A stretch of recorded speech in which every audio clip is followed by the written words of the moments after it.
Secret that climate change impacts our economy, our health, our well-being, security, and also quality of life. According to NOAA, the cost of climate and weather disasters in the United States came with a price tag of more than $165 billion last year. I have a hard time even imagining that amount of money. Those kind of numbers. That's the third most costly year on record as temps continue to rise, causing more severe heat waves.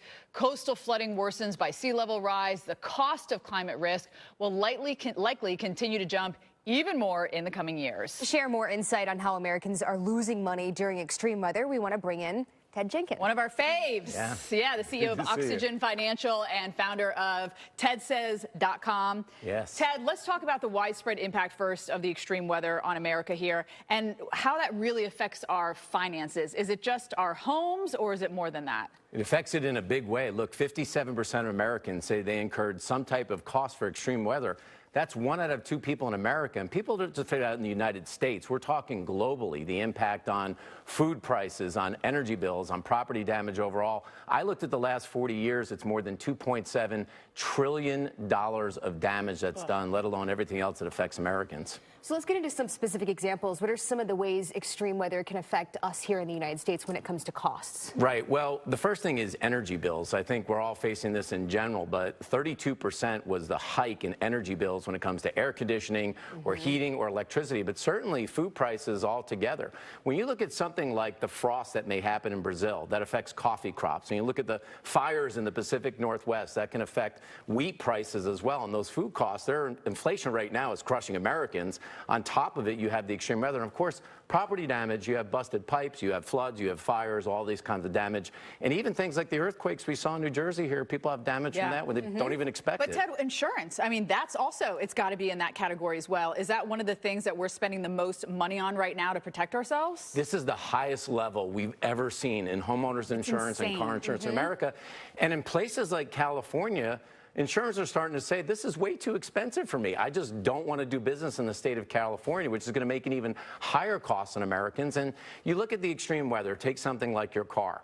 If it's extreme heat or you have extreme cold, that's going to affect your paint, your tires, your battery, your windshield wipers. If we extreme drought and you look at the food supply, canals, if they get low in water, you have a shipping backlog, that's going to jack prices even higher. All of these things are factors in Americans, even clothing.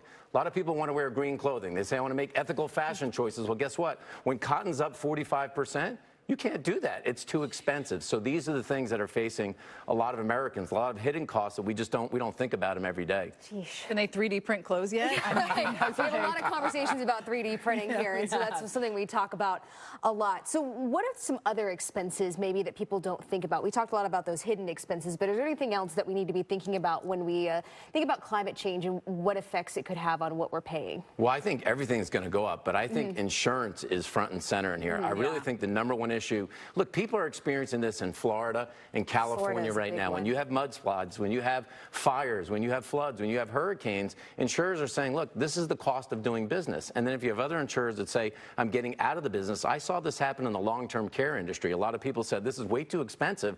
We're just getting out of the business, and it increased prices across the board. I think it's the #1 hidden cost that people need to think about in insurance. So the question is, what do we do? I mean, you know, a lot of people, you have to have insurance if you have a mortgage, right? So you're kind of, it's not like you can just go insurance free. What are people to do then to protect themselves? Steph, the answer is move. And I say this not even joking in here, that if you really start looking at natural disasters, we do have states in America that just have less natural disasters. Wyoming is a good example.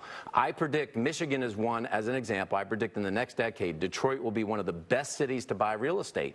Not only is it growing in terms of infrastructure, they just have less natural disasters. So I'm not saying don't live in the beauty of California or Florida, but if you're really thinking about the economical part of this, there are other states that are cheaper to live and they have less natural disasters. Maryland and Rhode Island are two as well. And you get waterfront property there in Michigan as well, I'm just saying. But, you know, if insurance is going to be a cost for all of us, you know, is there going to come a point when moving is not the answer? Well, the other answer might be, and I mentioned this a number of months ago, that more people are building geodesic homes. They're building dome homes, and dome homes tend to be more wind resistant, they're more fire resistant, they're more economical when it comes to heating or air conditioning. And listen, even in the food supply chain, learn how to grow your own garden. I took home economics in high school, and I learned how to do that. A lot of people don't know how to do that Do today. they still teach that? I don't know if they still even teach it. No, they don't teach that stuff anymore, but it doesn't solve all of your food problems, but maybe you can control some of it. Things like tomatoes and cucumbers and rosemary and mint are easier to grow. And hydroponics, which is also good for the environment. I'm obsessed with hydroponics. I have a huge system. Well, You should teach a course on that stuff. Yeah. Do you think that we're going to get any help with this? Because it's like, is the government going to help us in Florida with the insurance problem, in California, or in other aspects? I think it's an inevitability. I think there's still a lot of people in denial that extreme weather or climate change is happening right now, but I think it's inevitability. When you have people that are going to go broke literally because a disaster happens on their home and they have no insurance. In fact, a lot of insurance policies right now have a hurricane deductible, right? You have another deductible on top of your deductible. And as you know, with flood, if you don't have the insurance way in advance, you're out of luck. So one way or the other, we're gonna have to solve this problem. I know. I was just talking with a colleague at work, and I said I feel really bad for these people on fixed incomes who thought they were going to retire and be fine, and now they're in a lot of trouble. Ted, thank you so much. We always love when you come. Thank you. Thanks. We appreciate it. Ted has the best energy. He's just like, and so knowledgeable. That's why I love when Ted comes. It's not